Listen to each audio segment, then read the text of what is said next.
ओम शांति। 4 फरवरी 2021 बाबा के महावाक्य। मीठे बच्चे, यह कयामत का समय है। रावण ने सबको कब्र दाखिल कर दिया है।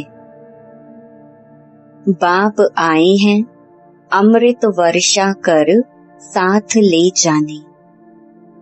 प्रश्न, शिव बाबा को भोला भंडारी भी कहा जाता है, क्यों? उत्तर, क्योंकि शिव भोलानाथ जब आते हैं तो गणिकाओं, अहिल्याओं, कुब्जाओं का भी कल्याण कर उन्हें विश्व का मालिक बना देते हैं। आते भी देखो पतित दुनिया और पतित शरीर में है तो भोला हुआ ना। भोले बाप का डायरेक्शन है, मीठे बच्चे अब अमृत पियो, विकारों रूपी विष को छोड़ दो। गीत। दूर देश का रहने वाला आया देश पराई। ओम शांति। रूहानी बच्चों ने गीत सुना, अर्थात रूहों ने इस शरीर के कान कर्मेंद्रियों द्वारा गीत सुना। दूर देश के मुसाफिर आते हैं, तुम भी मुसाफिर हो ना। जो भी मनुष्य आते हैं वह सब मुसाफिर हैं। आत्माओं का कोई भी घर नहीं है। आत्मा है निराकार, निराकारी दुनिया में रहने वाली निराकारी आत्माएं हैं। उसको कहा जाता है निराकारी आत्माओं का घर। देश व लोक, इनको जीव आत्माओं का देश कहा जाता है। वह है आत्माओं का देश। फिर आत्माएं यहाँ आकर शरीर में जब प्रवेश करती हैं तो निराकार से साकार बन जाती हैं। ऐसे नहीं कि आत्मा का कोई रूप नहीं है। रूप भी जरूर है, नाम भी है। इतनी छोटी आत्मा कितना पार्ट बजाती है इस शरीर द्वारा। हर एक आत्मा में पार्ट बजाने का कितना रिकॉर्ड भरा हुआ है। रिकॉर्ड एक बार भर जाता है, फिर कितना बारी भी रिपीट करो वही चलेगा। वैसे आत्मा भी इस शरीर के अंदर रिकॉर्ड है, जिसमें 84 जन्मों का पार्ट भरा हुआ है। जैसे बाप निराकार है, वैसे आत्मा भी निराकार है। कहाँ कहाँ शास्त्रों में लिख दिया है वह नाम रूप से न्यारा है, परंतु नाम रूप से न्यारी कोई वस्तु होती नहीं। आकाश भी पोलार है, नाम तो है ना आकाश।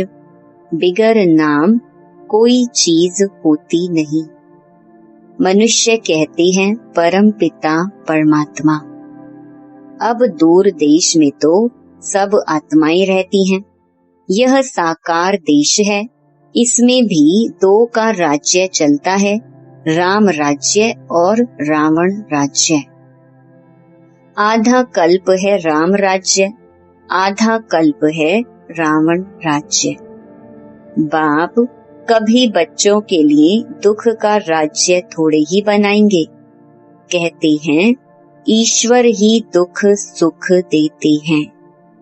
बाप समझाते हैं मैं कभी बच्चों को दुख नहीं देता हूँ। मेरा नाम ही है दुख हरता सुख करता।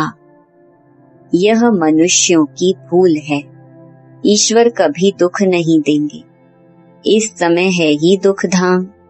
आधा कल्प रावण राज्य में दुख ही दुख मिलता है, सुख की रत्ती नहीं। सुख धाम में फिर दुख होता ही नहीं। बाप स्वर्ग की रचना रचते हैं। अभी तुम हो संगम पर। इनको नई दुनिया तो कोई भी नहीं कहेंगे। नई दुनिया का नाम ही है सतयुग। वही फिर पुरानी होती है तो उनको कलयुग कहा जाता है।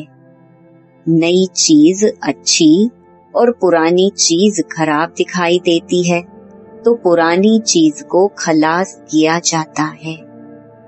मनुष्य विष को ही सुख समझते हैं।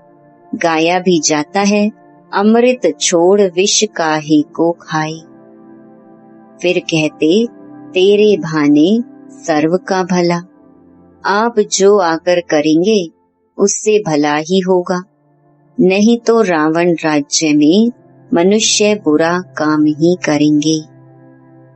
यह तो अब बच्चों को पता पड़ा है कि गुरु नानक को 500 वर्ष हुए, फिर कब आएंगे? तो कहेंगे उनकी आत्मा तो ज्योति ज्योत समा गई, आएंगे फिर कैसे? तुम कहेंगे आज से 4500 वर्ष बाद फिर गुरु नानक आएंगे।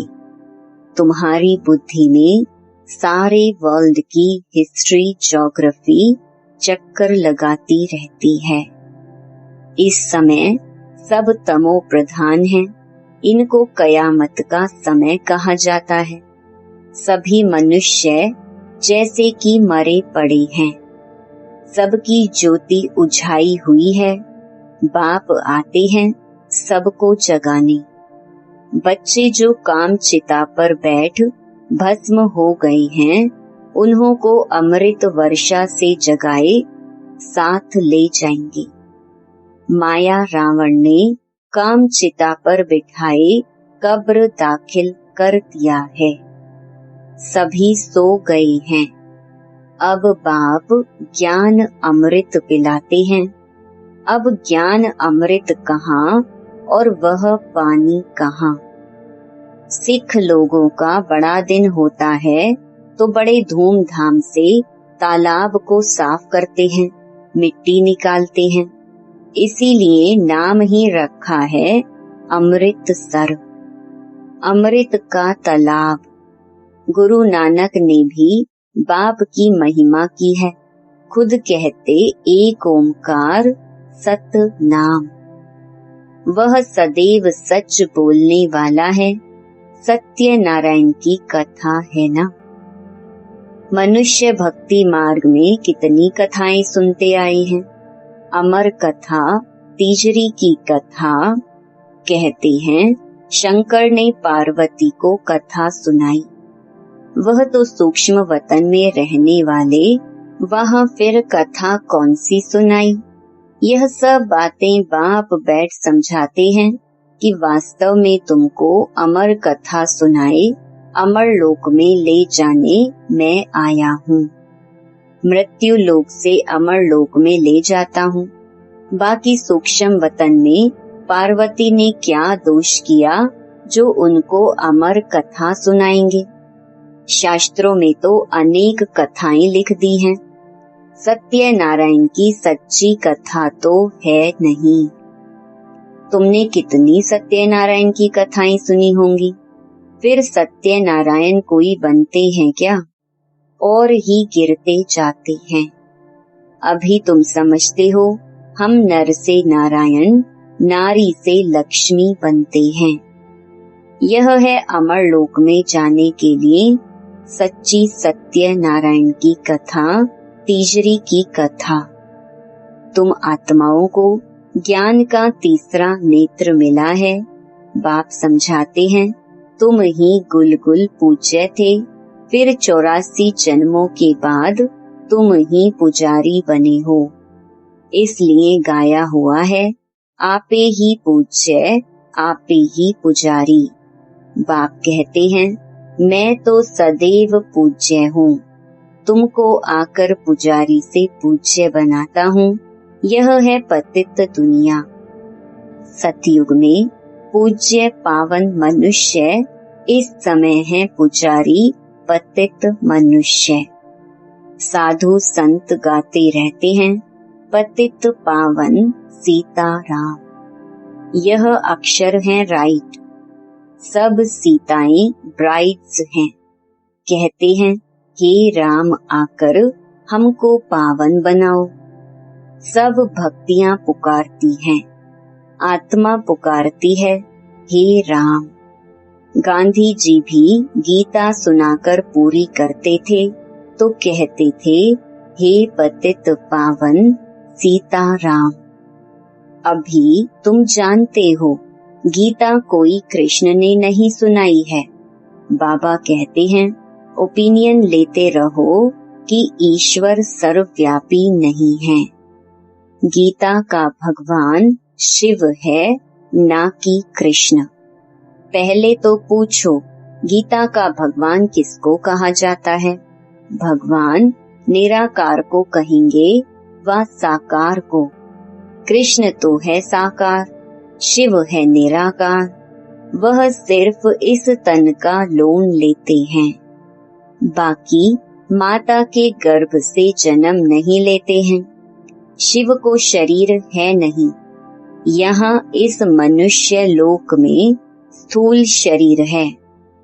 बाप आकर सच्ची सत्य नारायण की कथा सुनाते हैं।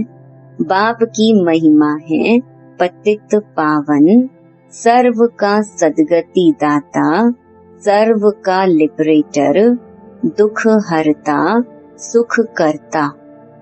अच्छा सुख कहाँ होता है? यहाँ नहीं हो सकता। सुख मिलेगा दूसरे जन्म में, जब पुरानी दुनिया खत्म हो और स्वर्ग की स्थापना हो जाएगी। अच्छा लिबरेट किससे करते हैं? रावण के दुख से। यह तो दुख धाम है ना। अच्छा फिर गाइड भी बनते हैं। यह शरीर तो यहाँ खत्म हो जाते हैं, बाकी आत्माओं को ले जाते हैं। पहले साजन फिर सजनी जाती है। वह है अविनाशी सलोना साजन। सबको दुख से छुड़ाए, पवित्र बनाए घर ले जाते हैं। शादी कर जब आते हैं तो पहले होता है घोट पति, पिछाड़ी में ब्राइड पत्नी रहती है, फिर बारात होती है। अब तुम्हारी माला भी ऐसी है। ऊपर में शिव बाबा फूल, उसे नमस्कार करेंगे। फिर युगल दाना ब्रह्मा सरस्वती। फिर हो तुम जो बाबा के मददगार बनते हो। फूल शिव बाबा की याद से ही सूर्यवंशी विष्णु की माला बने हो। ब्रह्मा सरस्वती सो लक्ष्मी नारायण बनते हैं। लक्ष्मी नारायण सो ब्रह्मा सरस्वती बनते हैं। इन्होंने मेहनत की है तब पूजे जाते हैं। कोई को पता नहीं है माला क्या चीज है। ऐसे ही माला फेरते रहते हैं। 16,108 की भी माला होती है। बड़े बड़े मंदिरों में रखी होती है। फिर कोई कहाँ से खींचेंगे। बाबा बॉम्बे में लक्ष्मी नारायण के मंदिर में जाते थे। माला जाकर फेरते थे, राम राम जपते थे, क्योंकि फूल एक ही बाप है ना। फूल को ही राम राम कहते हैं। फिर सारी माला पर माथा टेकते हैं। ज्ञान कुछ भी नहीं। पादरी भी हाथ में माला फेरते रहते हैं। पूछो किसकी माला फेरते हो? उनको तो पता नहीं है। कह देंगे क्राइस्ट की याद में फेरते हैं। उनको यह पता नहीं है कि क्राइस्ट की खुद आत्मा कहाँ है। तुम जानते हो क्राइस्ट की आत्मा अब तमो प्रधान है। तुम भी तमो प्रधान बैगर थे, अब बैगर टू प्रिंस बनते हो। भारत प्रिंस था, अभी बैगर है, फिर प्रिंस बनते हैं। बनाने वाला है बाप। तुम मनुष्य से प्रिंस बनते हो। एक प्रिंस कॉलेज भी था, जहाँ प्रिंस प्रिंसेस जाकर पढ़ते थे। तुम यहाँ पढ़कर 21 जन्म लिए स्वर्ग में प्रिंस प्रिंसेस बनते हो। यह श्री कृष्ण प्रिंस है ना। उनके 84 जन्मों की कहानी लिखी हुई है।